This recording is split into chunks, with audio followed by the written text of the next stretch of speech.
Eu quero contar uma coisa para você. O meu maior medo quando nós lançávamos as primeiras aulas do Novo Testamento era que os alunos achassem as classes, as aulas profundas demais e tivessem dificuldade para compreender os assuntos teológicos tão complexos.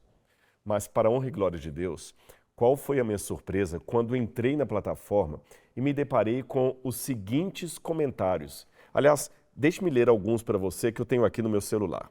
Preste atenção nesse aqui. É um comentário de Arlete. Sinto-me privilegiada pela oportunidade de aprender através desse curso sobre Deus que nunca imaginei. Obrigada, professor Rodrigo, pela oportunidade. Olha mais esse aqui. A Jeane comentou, sempre aprendo com o curso A Bíblia Comentada. Parabéns em especial ao Dr. Rodrigo e a toda a sua equipe, que são nota 10. Glória a Deus por isso. São muitos os comentários, mas eu acho que já deu para você perceber que os alunos não só entenderam o conteúdo, como estão aproveitando a plataforma ao máximo. E você? Você também pode participar dessa experiência. Então clique no link abaixo e acesse o nosso site. Faça isso agora mesmo. Eu tenho uma imensidão de informação bíblica para compartilhar com você. Agora, isso do Antigo Testamento.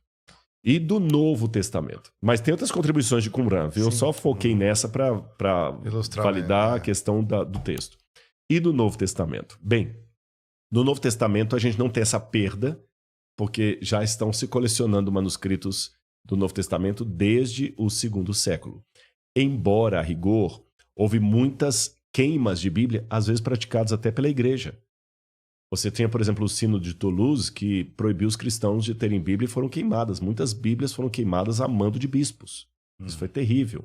Outras foram queimadas a mando de Roma, como, por exemplo, Diocleciano mandou queimar centenas de Bíblias. E queimar uma Bíblia ou qualquer livro, imagina, não tinha a prensa de Gutenberg. Foi antes de Constantino. Foi de Constantino. Foi o imperador imediatamente antes de Constantino.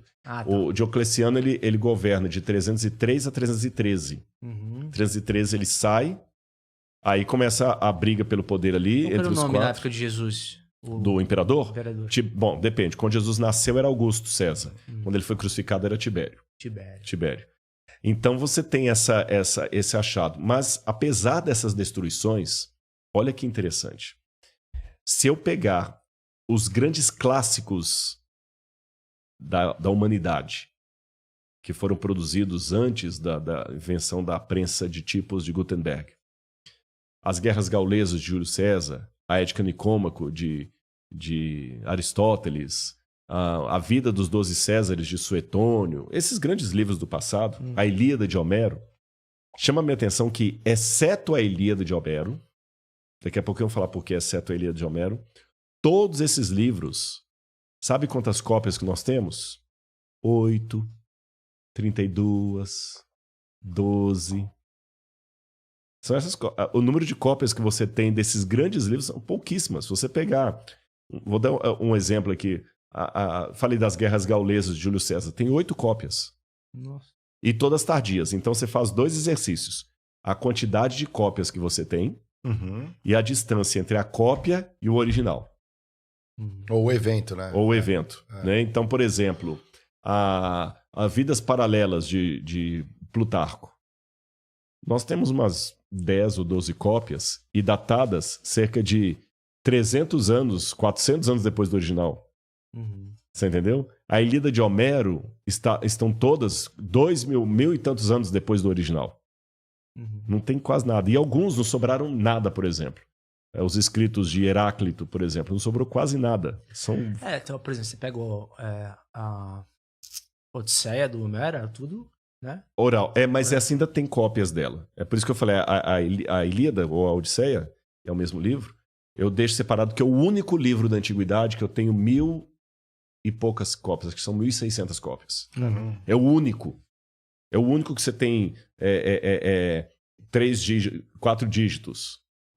Todos os outros, eu tenho 1 ou 2 dígitos. A Eneida também? A Eneida de Virgílio, você deve ter umas 50.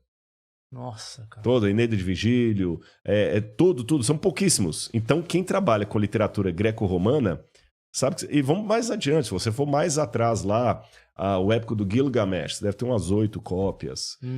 Não sobrou quase nada. Sentimos falta de Alexandria, né? Porque exatamente, queimaram no 7º século de nossa era, né? E não só Alexandria, a biblioteca também de Constantinopla, muita coisa se perdeu, a de Roma.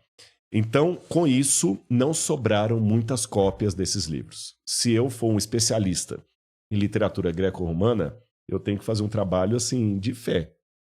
Porque eu tenho pouquíssimos exemplares, coisa que dá para caber nos dedos de uma mão, datados às vezes de séculos depois do original. Então, para ser honesto, a chance de tudo isso aí ser um conto de fadas que se perdeu no tempo é muito grande. Agora, eu estou pronto para falar do Novo Testamento. Apesar de tantas destruições, apesar dos cristãos primitivos serem tão pobres que não tinham dinheiro para escrever com sofisticação uma cópia da Bíblia, nós temos só do Novo Testamento, por isso que eu diferenciei para te responder, mais de 5.800 cópias catalogadas em grego. Mais de 5.800. Lembre, eu falei que a única exceção à regra seria a Ilíada de Homero, que eu tenho umas 1.600 cópias aproximadamente. Os outros, eu tenho 20, 30, 15 e tudo mais. O Novo Testamento são mais de 5.500 cópias. A Ilíada de Homero, eu ainda vou fazer uma observação que parece que encontraram alguns outros manuscritos dela e parece que esse número aumentou um pouquinho para cerca de perto de 2.000 cópias. Mas, de qualquer maneira, é só a Ilíada de Homero. O resto não sobrou praticamente nada. Agora, o Novo Testamento sozinho, só em grego, tem mais de 5.800 cópias catalogadas. Eu estou falando de cópias anteriores ao século X para trás. Tá bom? E a cópia mais antiga que eu tenho do Antigo Testamento é o papiro Jones Highlands. Ele data do ano 150. Nossa. A distância entre ele e o Evangelho de João, que ele descreve, é de 50 anos. Não é de 1.000 anos. Isso, do ponto de vista da papirologia, é fenomenal, porque mesmo eu não tendo os originais da Bíblia, eu consigo, por técnicas de colação textual, que é quando você compara um texto com outro, saber onde teve uma variação textual, qual foi e qual que era o original. E não são só 5.800 cópias em grego. Se eu juntar todas as citações dos pais da igreja, estou falando dos cristãos primitivos, do 2º ao 5º século de nossa era, nós temos o Novo Testamento praticamente todo citado pelos pais da igreja. Não na sua integridade, mas uma boa parte dele. Se eu acrescentar aqui as traduções antigas em copta, siríaco e latim, aí o número de cópias do Novo Testamento passa de 42.000. Quando a Igreja Católica surge em Roma pelo imperador Constantino, ele se utiliza dessa literatura para poder legitimar o começo da igreja? Excelente pergunta você faz. Porque ela me dá a oportunidade até de corrigir uma coisa que é dita muito na internet aí. Constantino inventou a Bíblia, os livros. Hoje já tem um... Sério mesmo? Não, tem gente que fala isso aí com uma... Não, e aceitou Jesus, mas é movimento de poder, né? Não, exatamente, foi um movimento de poder. Aqui eu não questiono a... O povo estava sendo convertido. Eu não questiono... Eu questiono a conversão de Constantino, não só eu. A própria igreja questiona. Tanto é que elas não falam São Constantino. Sim. Né? Duvida-se muito. A igreja ortodoxa até dá uma santidade maior para ele, mas a igreja latina não. Aquele foi um papo que estava cruzando a ponte do rio Milvia, ele viu o Labro, né, escrito algumas versões que foi em grego, outras que foi em latim, in hoc signo vincis, sobre esse Labro vencerás, esse sinal vencerás. E aí ele venceu o Maxêncio e tomou o poder e se converteu a Jesus, e Jesus apareceu para ele e mudou tudo e começou a trazer a igreja para Roma. Conversa de político ali. Papinho, com historinha, né? Mas não é esse o ponto. O ponto é que em 325 de nossa era, ele mandou reunir o concílio de Nicéia. Aí que vem o nó. Porque eu já vi até em podcasts, algumas pessoas que são teólogos, não, Constantino inventou a Bíblia. Com todo respeito, não é verdade. Não é verdade. E quem fala isso, eu faço um desafio muito simples, não por arrogância, É porque eu vejo até gente que, assim, que se proclama cristão, pastor, inteligente, não é gente inculta, não estou citando nome por questão ética, mas que fala em podcast, o outro é leigo, vai ouvir, né? Não, a Bíblia foi inventada, essa Bíblia que nós temos aqui é invenção de Constantino, vou ficar só com o Evangelho. Olha, então prova isso que foi falado. Porque os anais do concílio de Constantino, de Niceia, perdão, que foram descobertos, os anais, a pauta das reuniões, não existe absolutamente nada ali nas pautas de discussão que envolveu Bíblia. Manda fabricar, manda escrever, não tinha existiu, nada. nem disputa qual evangelho que é verdadeiro, qual que não é. Isso não existiu. As atas das... Se eu falar que no concílio de Niceia foi decidido o cânon bíblico, que isso que é falado de boca cheia por muita gente, não, no concílio de Niceia havia mais de 50 evangelhos. Foi Niceia que Constantino que escolheu. Não vamos ficar só com esses 4 e manda os outros embora. Isso não existiu. Depois eu vou falar como é que os evangelhos entraram na Bíblia, mas não foi assim. Porque isso é tão pueril como eu falar também que no concílio de Niceia estava decidindo também a guerra entre Israel e Palestina. É gratuito, não tem nada ali que envolva essa discussão. O que foi discutido em Niceia eram 2 coisas. Esses eram os 2 principais focos de discussão em Niceia.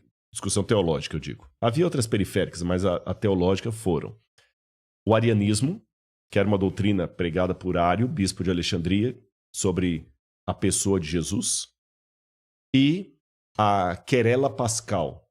Quando é que a Páscoa deve ser celebrada? No calendário judaico ou no calendário do equinócio primaveril? Só isso. E acabou vencendo a Páscoa cristã, por isso que hoje a Páscoa sempre cai no domingo e não mais no dia 14 de Nissan, como para os judeus, né? Só isso. Não teve nada que envolvesse cânon bíblico em Niceia.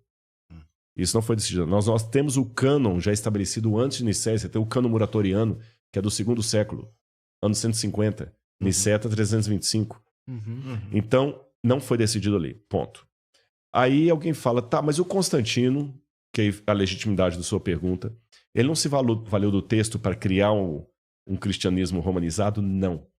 Porque a característica da Igreja Católica, desde o período constantiniano ali, com o Império Bizantino, até o Concílio de Trento, século XV, século XVI, até o Concílio de Trento, quando a Igreja no Concílio de Trento vai firmar os livros apócrifos e tal, a Igreja nunca usou como método, e até hoje, se você for conversar com um padre teólogo mesmo, ele vai confirmar isso. A Igreja Católica, ela nunca se firmou na Escritura para validar os seus dogmas. Porque a Igreja tem uma ideia, estou falando agora de teologia católica, que a autoridade eclesiástica é acima da autoridade bíblica. Porque foi a Igreja que teve a Bíblia, e não a Bíblia que teve a Igreja. Tá certo? Então, assim, tem até um lema medieval que diz Roma locuta finita causa est. Roma falou, acabou. Não se discute mais.